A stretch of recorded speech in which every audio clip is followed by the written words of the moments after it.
some extras. Okay. Okay, so where we're at with the Coal Mines Trail project is we've received our 50% deliverables package, which means they're 50% through the design. We have narrowed down the number of signs, the themes of each sign, the content of each sign, and then they've done some work on the graphic design, sort of laying out a rough view of what each sign might look like. Because we have so many signs, the ones that they spent money and time doing the laying out the graphic design for at an earlier stage, I'll say, are the bigger signs, the kiosk signs, and then there's a couple of the smaller signs.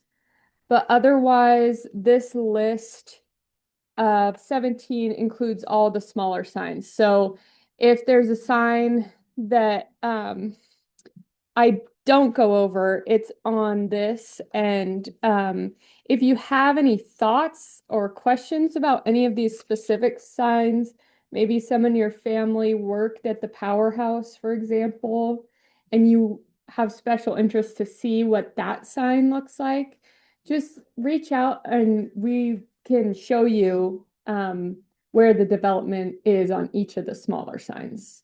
But otherwise, this is kind of a high level, so I'll zoom in on these, but if you recall, the kiosk is at the trailhead. Right now, the plan is to build one at the Ronald trailhead, and one at the Roslyn trailhead, adjacent to Rungy Field. And then at the Cleellum trailhead, there is already that tipple structure. So we're going to utilize that structure to mount the signs. So if you notice on here, the signs are shaped like a hexagon. Um, uh, they're going to be squared off and mounted straight across the back of the tipple in Cleellum is the plan. So, okay. So, the three signs here, the one on the left is more logistical information. There's a map there, that labels each sign, which correspond with the landmarks as you go along the trail. And then that black box has trail rules in it. So I'll zoom in on those. And then one of the signs is essentially about the history of the time and place before the railroad. So prior to the railroad, the human history, the seasonal rounds. So that's the seasonal passing of the indigenous people that came up into the higher land in the summer primarily to utilize the fishing resources. That's what that sign is about. And then the right is just about the convergence of all these cultures, ethnicities, traditions, and how all these people came to this place. The theme of the trail being a hub for human convergence is essentially what we're getting at here. So here's a closer view of that sign. Not super close, but you can see the map I'm talking about a bit better. So that's the rough concept of the map. So what we're looking from you is if you have any thoughts, feedback, questions, or anything, feel free to jot it down on the paper. So if you're saying, if you see something like about maybe the white on the black is hard for you to read and have a thought about that, you could jot that down and then we'll collect those at the end. So that would be helpful. Yeah, Right. Yes. and there's paper, there's pads of paper and loose paper and some pens around here. So if you want to, please, we'd love to have the feedback to give to our designer. So here's more information about the trail.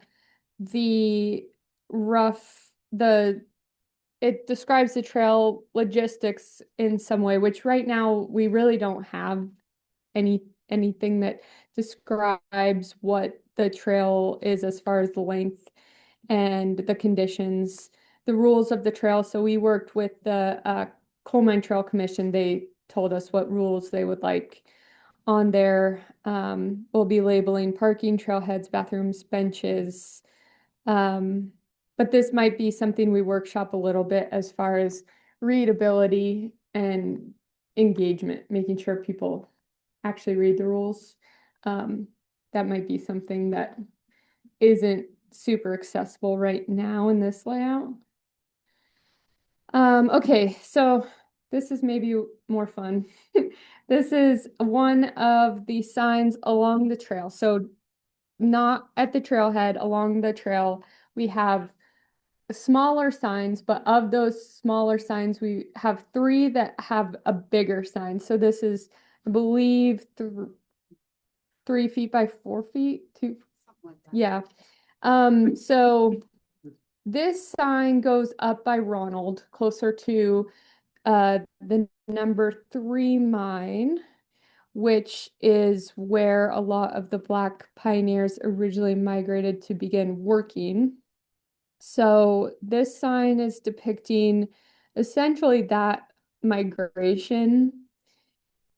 We have this theme here at the bottom with the illustration of James Shepherdson. That's a common theme throughout the signs. We have one person who we kind of have a portrait of, and we tell a little bit about their story. And oftentimes that corresponds with the oral history link.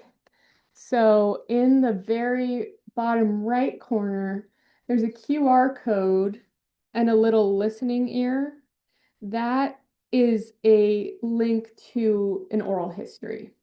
So that would be where you could easily scan that on your phone and be able to listen to, I believe that story is maybe Pal Barnett, but essentially talking about the strike recruitment and James Shepherdson.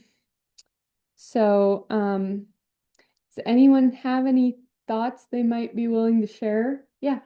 On the rules one, you're, when you have like the elk, deer and cougar thing, you're missing moose on this, because there's also moose up here. Oh, Not a lot of people know this, but there is a moose pop. I will try to get them to accept the moose population. Okay, thank you. Um, any thoughts here, especially about graphics, if there's anything that's appealing to you that you like about it, or anything that's not interesting or not working? That's why we gave you paper, in case you have thoughts. Maybe you don't feel like sharing them in front of everyone. Shannon, what's the material that's gonna be on? It's essentially a printed metal panel, that's got all this special photo protection for UV light and everything like that. So it's relatively low sign. It's kind of cantilevered, so it's on an angle. And they'll be tucked, like this one will be tucked. There's a lot of openings on the trail that are um, either on a turn or something where there's a little bit more space. There might be a bench there already. So that's kind of where the location of something like this would be. Okay. Yeah, this is the larger sign, one of the larger signs. Yeah. Well, that's kind of the question is, it does say, I don't know if I can zoom in on it easily. It says, listen to the story about James here, is what the text says. And it's showing that little ear. So that's as much information as you kind of get. But we could try if that's something that you think might not be super clear, make a note. And I was going to suggest that that be a little larger, if Okay. possible. Right at the beginning. Yeah, I think that's a good idea. Um,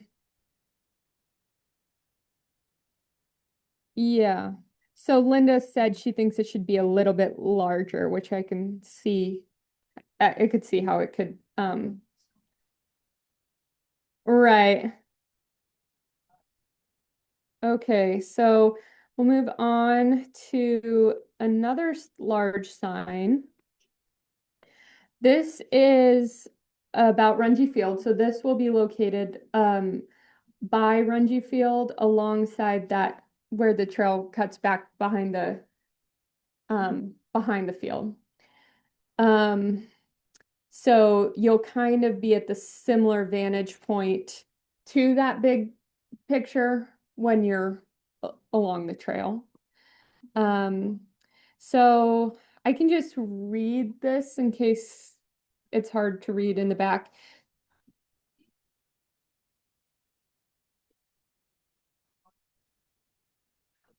I can send it, or I could probably link this onto our website. There's, I can do that. There's a page on our website that's, it says get involved or something and drop down menu, and there's Coal Mine Trail Interpretive Sign Project. So we'll try and link this there. Okay, we can do that. Well, maybe I won't read it, unless you want me to. This, going back to the portrait, like with Big Jim, we have this one is Jimmy Claxton. So, Jimmy Claxton was the first African American baseball player on a professional baseball card, and he was playing in Roslyn. So that's what's featured there. We might reduce the images here to maybe just two images, maybe, or we might keep it with that's an actual image of his card that was history making. So, and then down at the bottom, it's again, it's a little harder to see in this format, but this just shows some other group celebrations, playing music in the corner there. 4th of July parade going downtown, and then other sports in the field and some bocce balls. And again, an oral history. Okay. And then here's the third of the larger signs. So this one would be located near the depot. So the Roslyn Depot, I should say. The Roslyn Depot is very close to the back end of the NWI building. So this would be representing kind of the people or the way in which people kind of landed in Roslyn and settled in Roslyn, the people that were brought in on the train. So we had the concept to have a ship to represent the journey across the seas. Um, we might look at a train map across the country instead. So that's something that I'd love feedback on if you think the ship is really interesting, or if you think the train, being that it's themed around the train track, is more interesting. And so this ship is the Imperator. That we don't know specifically that that is a ship that any of our ancestors came on. So that's the other thing. If we do a ship, we're looking to find a ship that we know someone came from to Roslyn on. So we think that would be special. If you happen to know, I know Linda's on here. So Linda, if you happen to know of a ship that anyone took, that we can find a similar picture. And then the idea is that we kind of broke out 3 different profiles of people who started their life in Roslyn.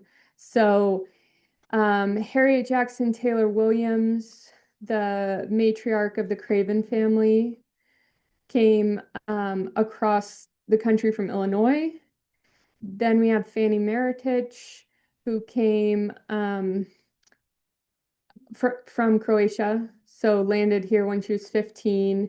And then we aren't certain, we're kind of open to a third person. If someone has a third biography that they think would be a really good fit, it would be great to get an Italian. It would, I mean, we're very open, but we have a lot of Croatians, so maybe we try and get someone who from a different part of the world.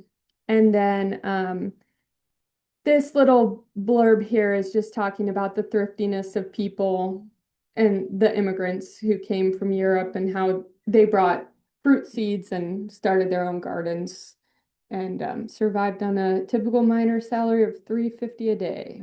That's what it says. And then there's some original paperwork. Yeah. To me, the ship is confusing. Mm. It doesn't land in Boston. Right. But people travel across that, so can you put like the train and then have a small picture of a ship, just end it with a little blurb? Something, because otherwise it's like, wow, where's Yeah. the bay? Yeah. So that, Yeah, that's perfect. Yeah, that's great feedback. That's one of the things we were thinking is that, first of all, that exactly that ship maybe doesn't make as much sense as the railroad, but using a smaller image, I think, would be great a small overlay image of the ship onto a map of the country or something. that or with the train. Right. The top for Harriet. It's all about the trains. Okay. Right. And we do have unfortunately we don't have a historical image of the depot building itself. That's what I was about to ask. Right, that would be the obvious choice. Because it doesn't sound like there's a depot there. This kind of makes There was 3 depots. 3 depots. They moved around. Oh, This is the 3. yeah. No, Right. Yeah. Yeah. Okay, it doesn't, and that's the thing, that would be a cool history thing. Right. There's like 3 depots in town. Yes. And, well, because I didn't know the train moved that much. Uh-huh. The history. Well, We- it's the same. They just moved, the building was different. Yes. Yeah. We do have historical maps that show the depot. Yeah. So if that sounds like something that would be interesting. That would be interesting. Okay. Because you're putting it at where the train depot was, and when I'm reading for this, people came around the world. But why did they come around? Why is the sign here? It's Yes. not. It sounds like you don't have, why is the sign here? It's Yeah. a train depot. This was with a depot that. Perfect. Mhm. Thank you. What Okay. Your bios is who was it coming from? That's Harriet. So did she come by train or did she come? She did come by train. So then the train reference there. Exactly, right. And of course, Fanny Meritich took a ship, but took a train ride too. A long train ride, I'm sure was memorable to, In third class on wooden seats. Yeah, I'm sure it was an experience of itself too. So that I think that's all really great feedback. And then here's kind of these are the 2 best completed signs for the smaller waysides. Completed, not meaning they're fixed, but they're the most complete. So the one on the left, number 5 mine and town site, shows a picture of the portal here. Number 5, this is a wage scale for jobs in and out of the mine, and it shows the prices or the wage that could be earned. So we like those. It also shows that just the amount of jobs there were and kind of the specialized nature of some of the jobs. There's interesting names for some of them that is interesting because one of the things we want to emphasize is how many people were working up at number 5. Just a little bit of information about number 5, and then a QR code and an oral history to listen to someone talk about growing up in number 5 mine site. And then on the right, we have the site of the livestock barn. The number 1 mine down in Roslyn, number 1, number 4, that area.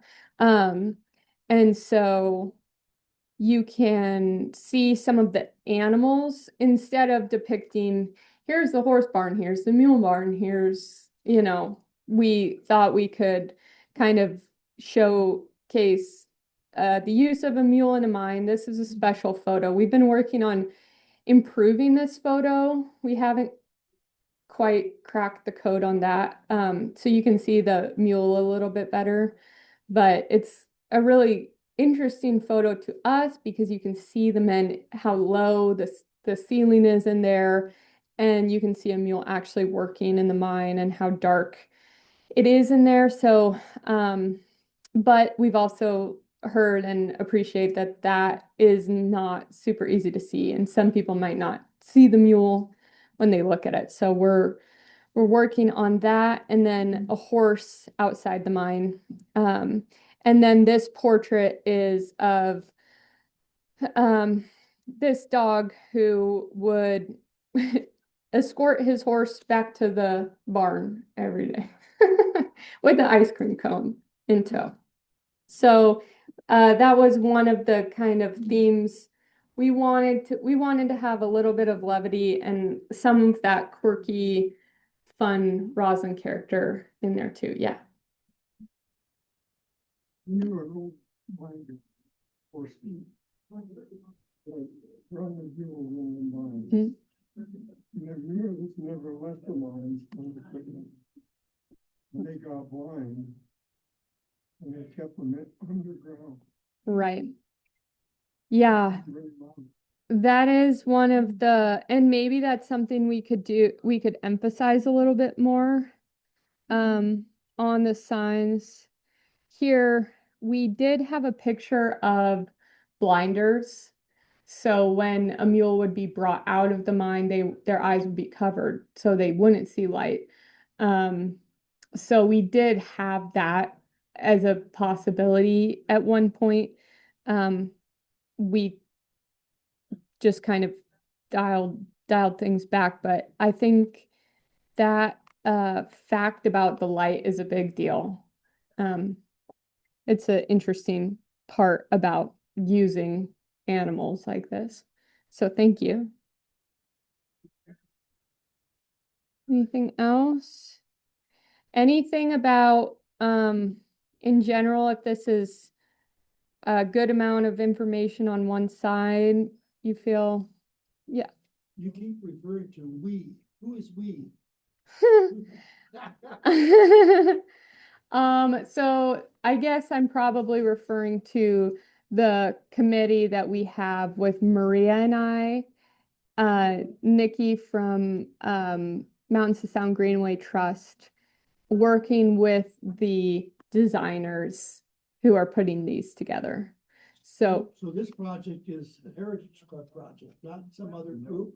no, it is a collaboration with the Heritage Club and Mountains to Sound Greenway Trust, but we are the body that is that's doing most of we're bringing the history and doing the storytelling. So Mountains to Sound Greenway is more, their skill set is more about managing trails, putting in trail signs, managing a project like this. So they kind of are wearing that hat. Whereas we are saying, this trail tells the story of our heritage, so let's be involved in making this. Where's the money coming from to make this? Well, luckily, we, well, what, so we've done a lot of fundraising, and a lot of it has come from outreach, like with PSE, supporting our local projects. So we have gotten grant from Suncadia. We've gotten some money from the Cleellum Lodging Tax Fund. We've gotten a few larger grants from the state. It's the Rotary. So it's been a combination of funders and fundraising, and then we've also gotten donations from the community as well. Signs are finished and they go up, who's gonna put them up there? Is that us? That's gonna be a collaboration again with Mountains of Sound Greenway. So we have some volunteers from our club who are helping, but most of it is going to be, that's part of why one of the reasons why we had to fundraise is so we have money to do that. But a lot of we try to do as much volunteering as we can and try and we can't fabricate the sign, so we can't control the cost of the steel or whatever, but we try and do our own. If we can do our own concrete mixing and save some money there, that's how we like to. So you have a company that builds those signs? Yes. Who is that? A company called Gopher Signs. Where are they located? South Dakota or North Dakota? Oh, North South Dakota? South Dakota. Yeah. They do signs for Yeah. national parks. That's the kind of thing. But this isn't, Yeah. that's something that the professional sign designers Yeah. found, and they done the back and forth with them. Right. Yeah, and that's one of the things that we like the old style, the routed out wood signs that were there, but you just can't count on those to last. And they're not even that old really. And there's barely anything left there. So we thought having the opportunity to do something like this and be able to engage people more, especially by showing photographs and giving them more information, especially for younger people, to be honest, this gives them a lot more opportunity to understand what their trail is next to and why it's there, and gives them more connection to that place and the history. And that's that's the big reason why we are interested in this project, because it's one of the biggest access points for our larger community into our history. So, okay, well, that's the end of that. So if anyone has any other thoughts, otherwise we'll wrap that up. I was Cedar? thinking maybe have like at the end, have like a map of all the historic sites. Maybe added, because like because I like the old coal mine book where it had like all the old Right. sheds and stuff, is just have like a page where it's just all the historic sites on one map. I don't know how to work Maria's computer, but there is a component too on Mountains of Sound Greenway's Yeah. website Yeah. where they have a story map where they have everything digitized, Yeah, and it's much easier and lower cost for them to have a lot more photos. yeah, maybe put like a link or something. Right. At the on the map, so they could get like, well, this is where Mule Shed 1 or the Roslyn Mule Shed was, or That's a great point. Yeah. is that, because there's a lot of cool history where they put the mules out after the mine, Well, you and I would go read a book about it, yeah. So, But I'm trying to but say, that's good because you want to give people the opportunity. You don't want to give everyone too much information, but for the people like, they who, won't dive deeper. Yeah. Right, Have you're right. them source the dive deeper. And good idea. and another point, which is hard to see on here, but a lot of these photos, so it's in this little small section of the sign, Yeah. but about the sources of the photos being from the Central Archives and the Roslyn Museum and Yeah. everything like that. So that's another way that people can get real, find Yeah, more yeah, but information. but the actual like sound links maybe have like a page, like a QR code. Right, Yes. right. Good point. Mhm. Okay, thank you. Thanks. And we, the actual person that's like the group of entity that oversees this whole thing and is responsible for this is the Coal Mines Trail Commission. And that they are the ones who tell us what they're also, we kind of have to get approval from them. We do have to get approval from them.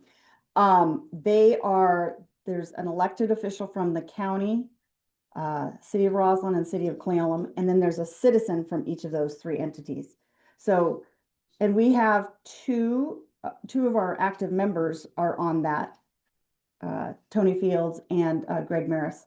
They are representatives on the Coal Mines Trail, and they have a budget, and that money comes from the City of Cleolum, the City of Roslyn, and the county. And they have a budget that goes for the maintenance of the trail, and they've also provided some funding for this project, and they're involved in the planning. And then we've also included the school district. We have a teacher who's been on some of our, well, she's looked at this in our initial meeting. So we have a teacher from the schools. We have and we have support from the schools for this, and that's a key component of making sure that these are legible for the students as well. And then also some of these signs are being placed. I mean, we're trying to place them near where the actual artifacts are, but there's a couple of them that we're including that they don't need to be, they could be anywhere along the trail that will be within walking distance of the schools, because they would like to use these as part of their field trips and history and learning more about our local history. So that's a really cool component. We have, like I said, we have Central Washington Archives are also involved in helping us, and the Roslyn Museum's been doing a huge job providing a bunch of content, as is Fred Krueger. So we have a lot of support and a lot from the community, and then we also have the Black Pioneers families. We have a whole group of them that are also contributing to this, as well as the Yakima Nation. So we have a big group of people we're trying to coordinate to get content and feedback from as well. But you guys are the history and the storytellers, and that's why we're like a key player in this whole project, is because they're relying on us and our knowledge and our so if you do have anything came up like, oh yeah, Uncle so-and-so, or I remember hearing an oral history about something about that, we'd love to have that, because we have to kind of sift through the oral histories and kind of pick and choose. And then we're not going to put an hour or 2 hour oral history, we're going to put little snippets. So your help is definitely needed.